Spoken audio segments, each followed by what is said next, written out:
started with a discussion around healthcare in general across our respective jurisdictions, and the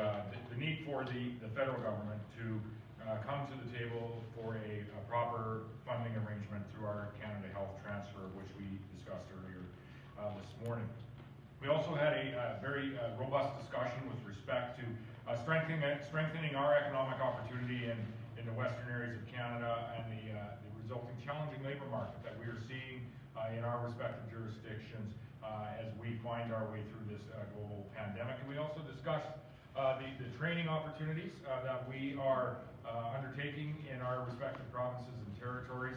immigration opportunities that we might foresee working with the federal government on, as well as the ability for each of us to continue to be inclusive as our economies expand, as the jobs in our communities expand, and we're ensuring that we are inclusive and including all people in our nation in the economic opportunities that lie before us. Very challenging time in our provinces and territories with respect to the supply chains, with the trade, both internal as well as international trade that we have, and we had a discussion about ensuring that Western Premier's voice is heard when it comes to conversations around rail service to our communities, both for export and import. Our voice is being heard when it comes to port infrastructure, port governance, ensuring that those services are available for not only those folks that live in a port area, but for all Canadians, and ensuring that Premier's voices are heard when it comes to opportunities to expand both our rail service as well as our port opportunities, most notably the Port of Churchill. And we had a good discussion about the Port of Churchill and what opportunities might lie there into the future. Food and energy security, paramount in the global conversation, a conversation that most certainly Western premiers feel they can be a part of in not only the global energy and food security need, but the North American or the continental energy and food security conversation. There are emerging opportunities in the way of hydrogen and corresponding carbon capture and storage, rare earth elements, and the ability to develop that mining industry in the western half of this nation and across the nation, quite frankly, and the need for processing capacity to ensure that Western Canada is part of a transition that is not a switch that is flicked, but is actually a transition that will take years and likely decades. Uranium is one of the fuels available specific to Saskatchewan, but the oil and gas industry, paramount in our discussion, as we have Alberta, the largest producer of oil and gas in Canada, and some of the technology that is being employed in our various jurisdictions, carbon capture and storage, enhanced oil recovery, thermal investments that are happening in our province of Saskatchewan, but some of the most significant investment that is happening in the way of hydrogen in CCS, some of the investment that's happening in the Fort McMurray area and across Alberta in an effort to ensure that the oil product and gas product that we are producing in Western Canada is some of the most sustainable product available in the world. And as we transition in this nation, on this continent, and as we transition across the world,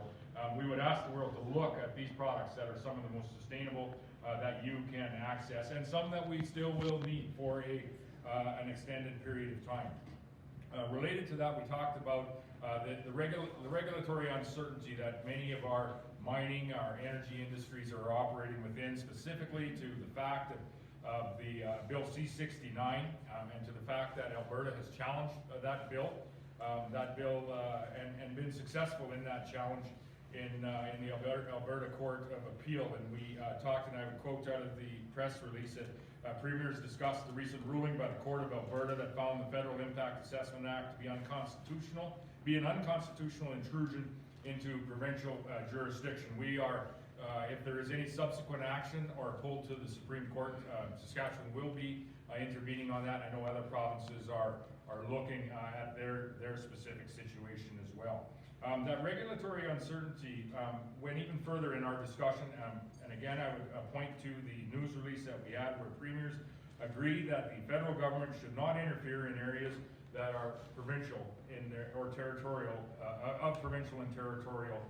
jurisdiction. This infringement of the federal government in these areas is limiting, or has the potential ultimately to limit our ability to really provide that food and energy security, not only to the world, but also to North Americans, as well as within that, ultimately Canadians. A good and robust discussion led by our territorial premiers on security and sovereignty, in particular the security and sovereignty of our Arctic areas of Canada. A very important and paramount discussion given what we see happening with the Russian invasion of Ukraine. And so most relevant, very relevant discussion for each of us here today as not only northern leaders, but I think in fairness, all leaders and all Canadians across the nation to ensure that we're paying attention to our sovereignty as a nation. Again, I would point to one of the last statements in the news release where we say the federal government is committed to securing priorities in this area through the Arctic and Northern Policy Framework. Premiers do call on the federal government to identify new financial resources to support the sovereignty in Canada's north. And we would ask that there was a missing line item in the most recent federal budget with respect to financing this Arctic sovereignty and this military presence throughout the north. So all in all, today, again, I thank my colleagues for coming to Regina, Saskatchewan for our Western Premiers Conference. The first time we've been able to gather in a couple of years. We had a very constructive conversation with respect to the state of the Federation, with respect to our relationship with our federal government, and how that relationship impacts Western Canada's ability to achieve the opportunities that lie before us, achieve the opportunities to really provide that food and energy security, not only for our respective area of the world, not only for our nation, but to provide that continental food and energy security and really contribute to global food and energy security that I think is